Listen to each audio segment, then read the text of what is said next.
Predict products, phases from a given reaction or from just the words, just the compounds itself.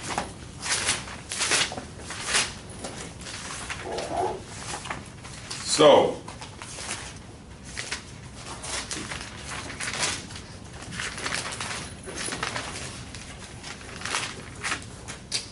let me grab one of these periodic tables.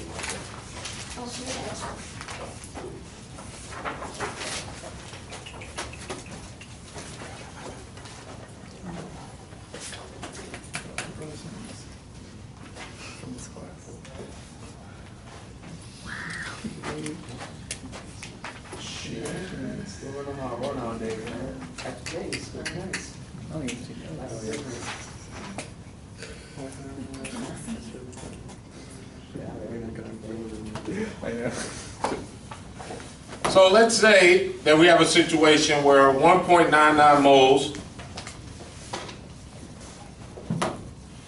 of nickel 1 sulfate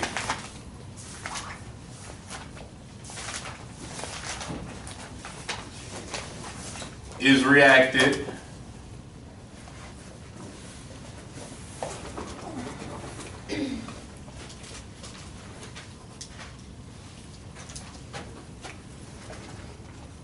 .37 moles of strontium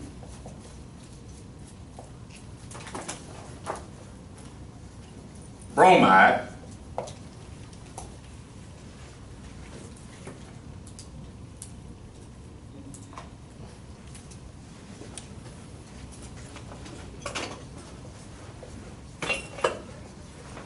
write the reaction that occurs, determine limiting reactant, and determine mass of all products. This is the level of question that you're going to see on the test.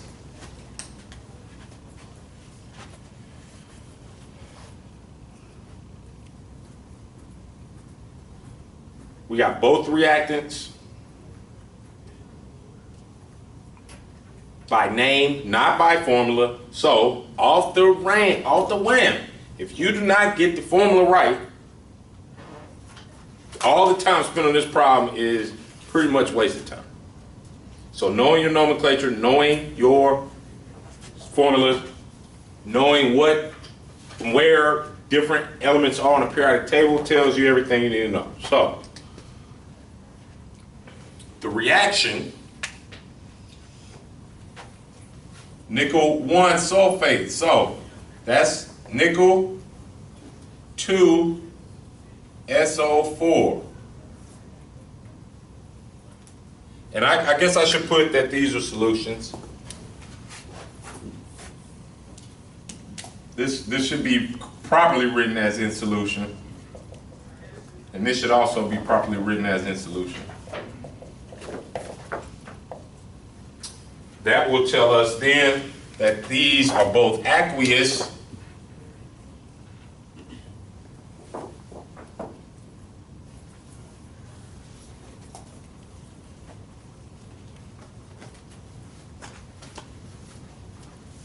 and here are our two compounds. Nickel 1 means that we have a +1 charge on the nickel. Sulfate, if you look on your periodic table on the back, your polyatomic ion is 2-.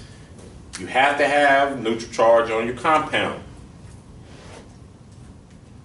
Strontium bromide. Strontium is in group 2, so we know it exists as a 2+ in an ionic compound. How do we know it's ionic? We have a metal and a non-metal.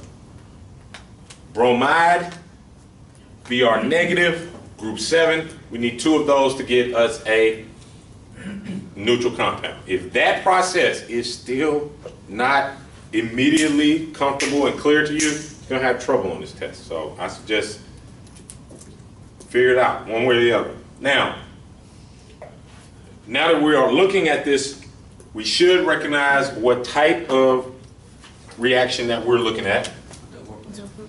Double replacement, and in a double replacement reaction, we realize that we're going to have a swapping of metals or swapping of nonmetals, and one of them is going to create a precipitate.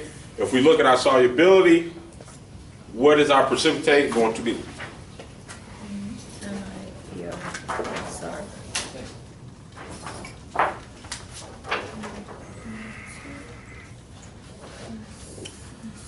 Our precipitate is going to be strontium sulfate.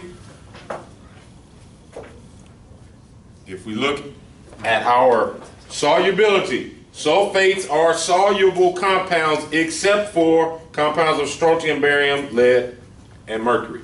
Strontium sulfate is the solid. If you look at bromide, the common exceptions or the insoluble compounds of bromide have silver, lead, and mercury. This is not silver, lead, or mercury, that's nickel. So, what does that mean? That means that nickel 1 bromide is soluble in solution, so we have NiBr aqueous. It's not NiBr2. Why? Because we're dealing with nickel 1. We are not changing the oxidation states of any of the transition metals when we're doing these reactions. That's not what's happening here. Why is strontium sulfate 1-to-1? Strontium 2+. We're not changing oxidation state. We're not changing oxidation state on any of the atoms in this. That is not that type of reaction. There are types of reactions like that. You'll get to those in your later chemistry, redox. So here is a complete and correctly written chemical reaction. Is it balanced? No. Two here, and that's it. Are there any questions? Let's ask now, what are the questions? Does it have, just off the wall, and we probably already covered this, it's a simple question, but it doesn't matter which one that we write first in the reaction, right? No, Or in doesn't the matter. products? Doesn't matter. All that matters is if it's written right.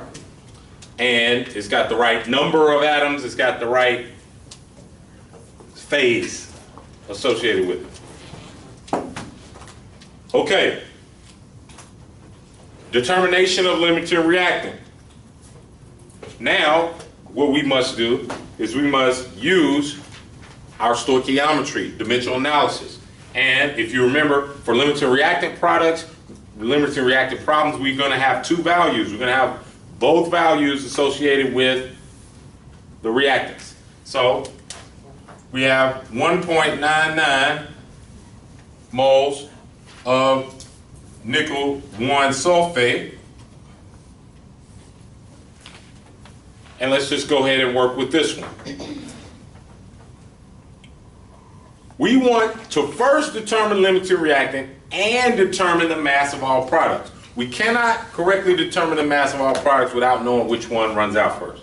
So what we can do is we can set up a quick mole-to-mole conversion, because we're already at moles. We do not have to go back to mass. We do not have to change from mass to get us to determine which one is our limiting reactant. So remember, to determine limiting reactant, we have to pick one.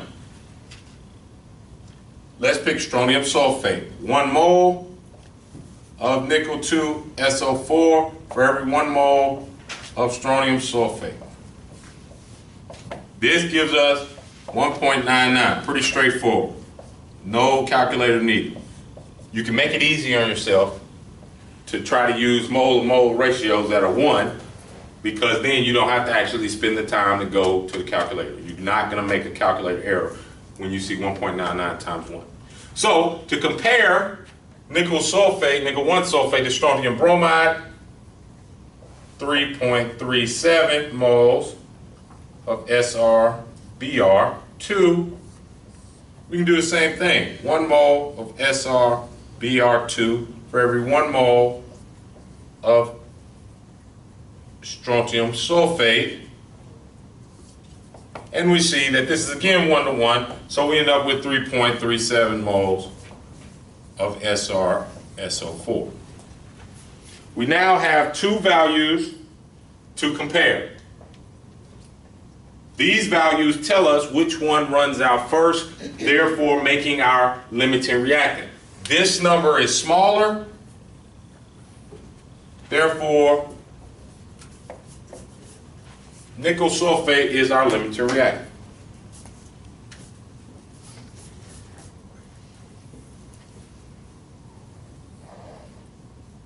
Now, is there any questions about this before I say what I want to say and see who's thinking like a scientist?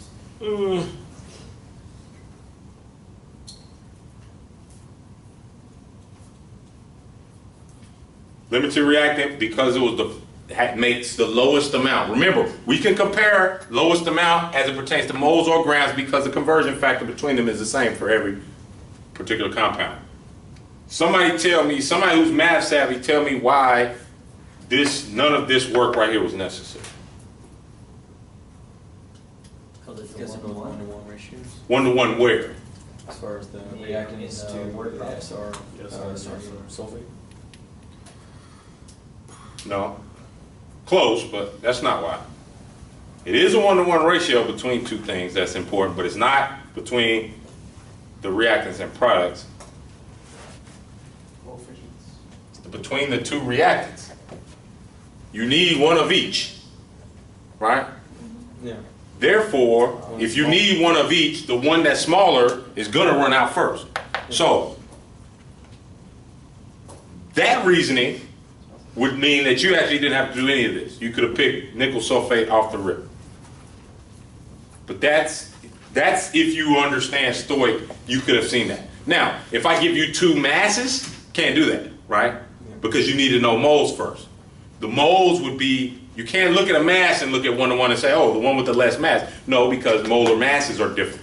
But now, when we're on similar currency, which is moles, we got one, so that one's going to run out first. But be safe, do the math anyway, do the practice, you know. So here, we know strontium nickel sulfate is our limiting reactant. But I have asked you to determine the mass of all products, not the moles of all products. Which means that we need two dimensional analysis problems. And both dimensional analysis problems need to be using nickel sulfate. So,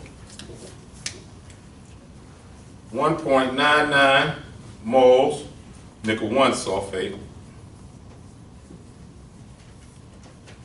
1 mole nickel 1 sulfate for every, and we'll start with strontium sulfate, 1 mole of strontium sulfate, and then 1 mole of strontium sulfate. We need the molar mass of strontium sulfate. Somebody calculate that. 1 strontium, 1 sulfur, and 4 oxygen. So 16, 32, 64 plus 32.1, 96.1 plus strontium, 96 and 87. 183.72. 183, yeah. So about 183.72 grams of strontium sulfate per 1 mole. We do our math, we see that it's 183 times 2 pretty much. So what is it, 366, 370? Or 365? What is it in up here? Yeah, 365.6. 365.6 grams of one of the products. Boom, done. We did not have to do as many steps in this stoichiometry problem because we started with moles. I gave you moles to start with. This is the easier of the problem, right? If I give you grams, then you got to go grams, moles, mole to mole, mass to mole. All right. Looking at strontium bromide, we got, we're not worried about strontium bromide here. We know we have an excess. We know we have more than enough. We need to do this exact same thing again, except now focus on nickel bromide. So we end up with 1.99 moles of Ni2SO4, 2 moles of nickel bromide for every 1 mole of nickel sulfate, nickel 1 sulfate.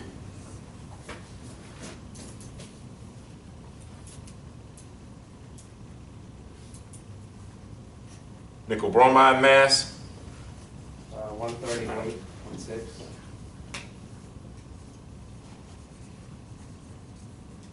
should be 79, what's bromide? 79.1 plus 50 something. Yeah, all right. And here, now you have 2 times 2, so 4 times 138. 275, huh? 552. 552. Or 551.6. Yeah, 551.6 grams nickel bromide.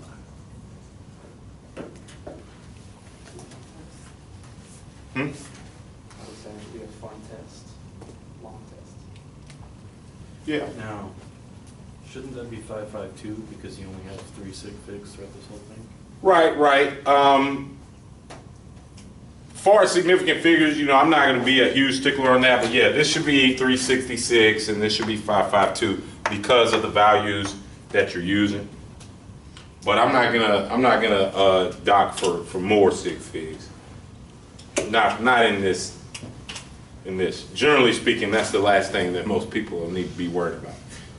Unless you're getting to the upper level, you know, when you get into Chem 2, then that's where it matters because you start looking at percent yield more. Like when we do reactions, finding out how much you made is a part of your grade. If you make 30% of what you're supposed to make, then you did something wrong. If you make 80%, then you're doing a lot better. Any questions about this one? So this was problem, moles, prediction of products, determination limiting reactant, and then what is being asked of you. Now realize that even though I'm putting this from a chemistry standpoint, even though I'm putting these both in grams, strontium sulfate is going to actually be crashed out as a solid. The nickel bromide is still going to be in solution, but we can always compare moles to mass and mass to moles if we know what it is and we can get the formula mass. We need to add up those two numbers to get the mass of the product? No. For determining the mass of all products. I only say all products because I'm never going to give away that it's 1 or 2 products Oh, okay. because you need to know what kind of reaction we're talking about. All right.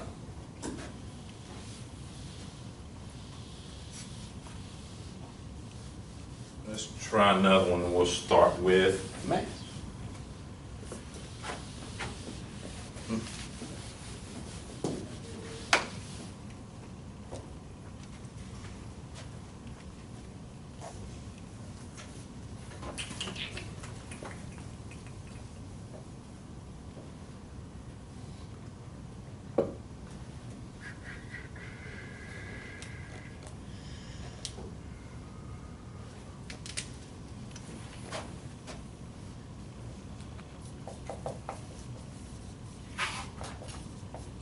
Elemental sulfur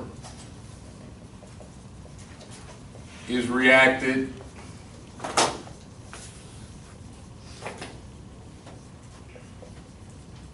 with elemental chlorine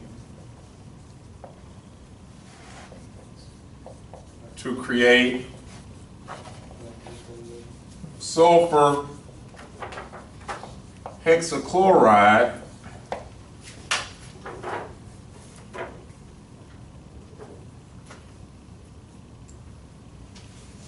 gas. I'm pretty sure it's a gas. I have to double check.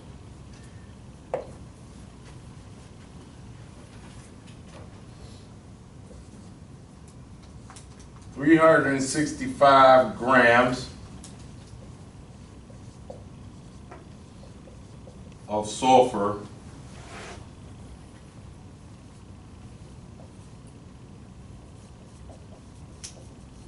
was reacted with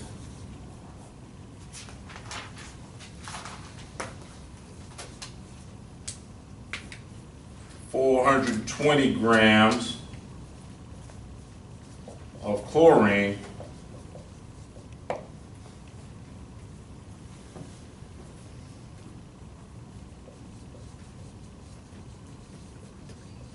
determine LR and mass of product.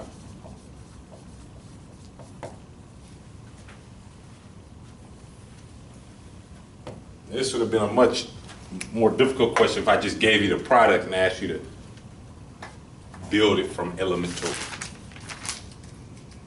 atoms. I might try that one next. All right, so I gave you everything in this one. You don't have to predict products here. What you do have to predict, however, is the phases associated with the reactants. I told you elemental sulfur should be solid. Sulfur is in the ground. Solid. Plus chlorine gas. Chlorine is a gas. And it is diatomic. That's the mistake that people are going to make. They're going to write Cl and not CO2. How are we supposed to know if it's CO, CO2? Remember, there's only so many. There's little mnemonics. You can look those up if you want to. I'm not a big mnemonic guy. I know what CO. But all your group 7, oxygen, nitrogen, hydrogen. So fluorine, chlorine, bromine, iodine, you never see astatine. It's not a very common element. As you can see, any element that has the parentheses around the numbers means that it's very unlikely that you find it in its natural form. It's highly reactive. Essentially, it undergoes nuclear decay before you can actually test and do anything with it. So all your group 7, oxygen, nitrogen, hydrogen. But again, there's some mnemonic that's like, I don't know. They got plenty of them out there. Okay, sulfur hexachloride.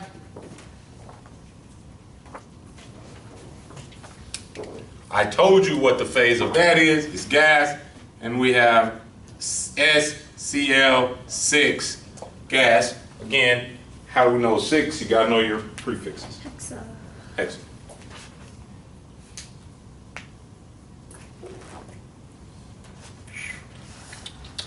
Should that be S3? Sulfur. Sulfur only needs 2. You put 3 in front of 3 in front of Unless it's a sulfur minus something. 3 in front of chloride. 3. Remember, sulfur hexachloride, what kind of Lewis structure are we talking about?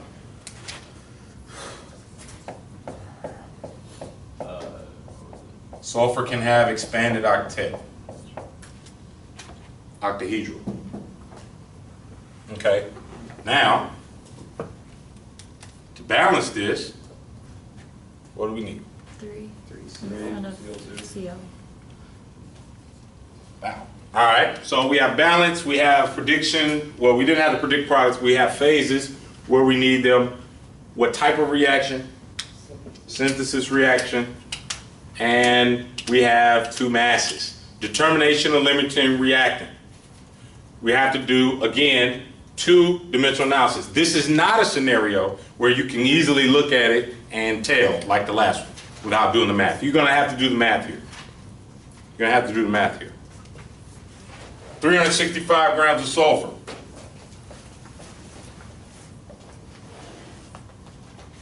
1 mole of sulfur, 32.06, 07, 32.07 grams of sulfur. Now, we only have one product, so in this case, use that one product to compare. We have 1-to-1 again.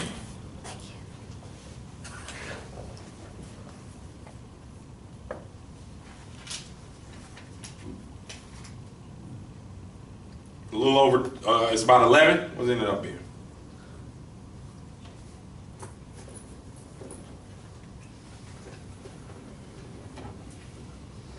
$365 divided by 32. 10 point something.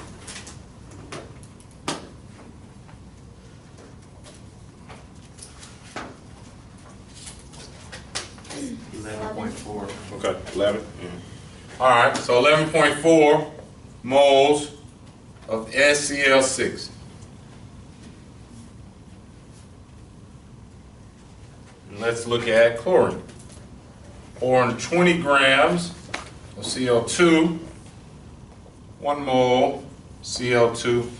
A lot of people mess this up. They go to chlorine and they put in 35.45 here. It needs to be times 2.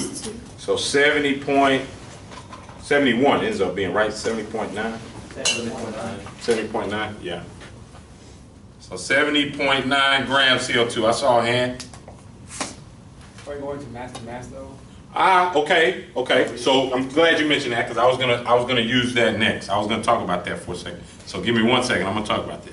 3 moles of chlorine here for every 1 mole of SCl6. And this number is 142 roughly, no, 210. So it's right at 2, right? This number ends up being 2. 1.97. Yeah, so 1.97. So we'll just call that 2.0. All right, so clearly we can distinguish limiting reagent pretty easily. They're not even close, right? This is your limiting reagent, it's chlorine gas. Now, Mr. Chava brought up a good point, but we're going from mass to mass. If you are comfortable, this is what I would say.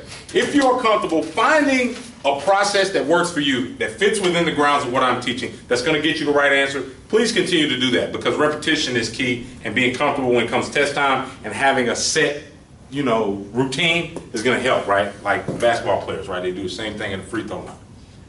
Trying to switch up from problem to problem is going to cause you issues. If you notice that this is going from mass to mass and you would like to go ahead and build your dimensional analysis as a function of the problem, by all means. The only issue is that if you do mass to mass here and here, only one of them are you're going to be able to use, right? So you could determine limiting reactant and one of your mass answers in one shot, but you're still going to have to do it again. So you could expand this, and I'm going to erase this really quickly, but you could expand both of these and get the same information. 1 mole of SCl6 is equal to,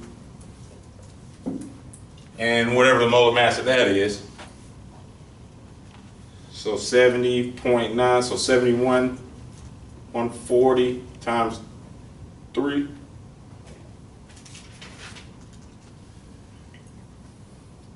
$520 was it ended up being? Or 520 plus 32, 550-ish. What's the molar mass on SCl6?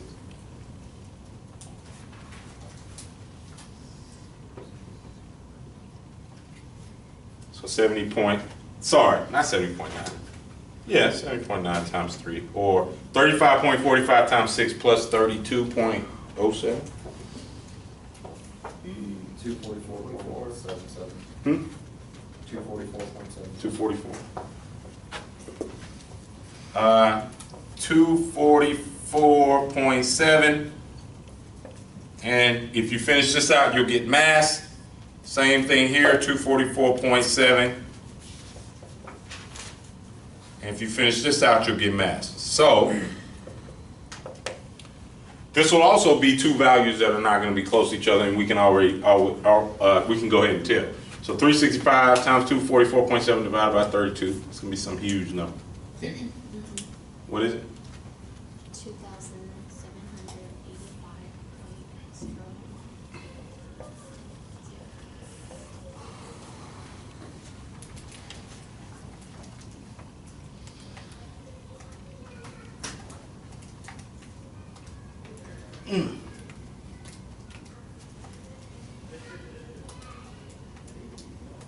Kids. And then this one,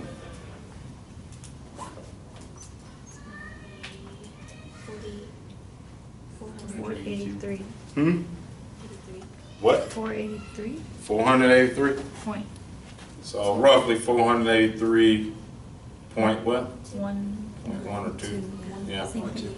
All right. Okay. So if you expand your dimensional analysis out one more step in both of these, using two different reactants, you're still going to find your limiting reactant. Notice this number is still smaller.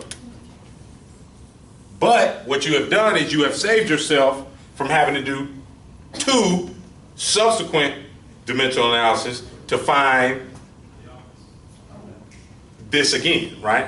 So you've actually completed this problem in two-dimensional analysis instead of doing 3 or 4, depending on how you set it up. So yes, this, if you realize that, then by all means do it as long as you're doing the dimensional analysis correctly. So the mass of product form is going to be 483. Limiting reagent is chlorine gas. We have excess sulfur. That is our excess. If I ever ask you which one is in excess, that's what that means. And there is a problem going from mass to mass.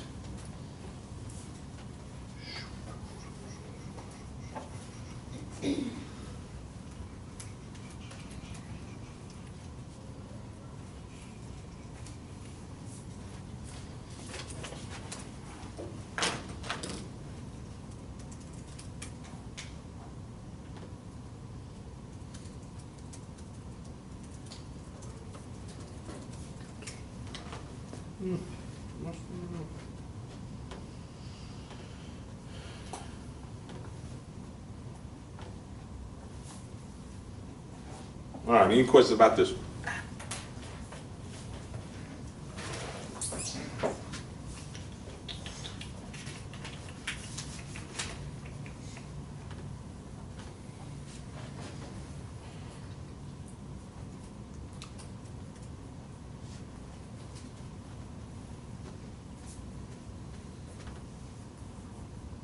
Let me see, where did I find this file? All right, vanadium. Let's do something with vanadium. Vanadium 2. Let's do something with it. Well, unfortunately, I know it's not a huge thing for my generation either, but unfortunately, I know you all have heard that the artist formerly known as Prince has passed away today. So I gotta ask, what generation are you? I mean, you brought it up multiple times. Where are we standing at? Because I think you and I'm I- in the 80s.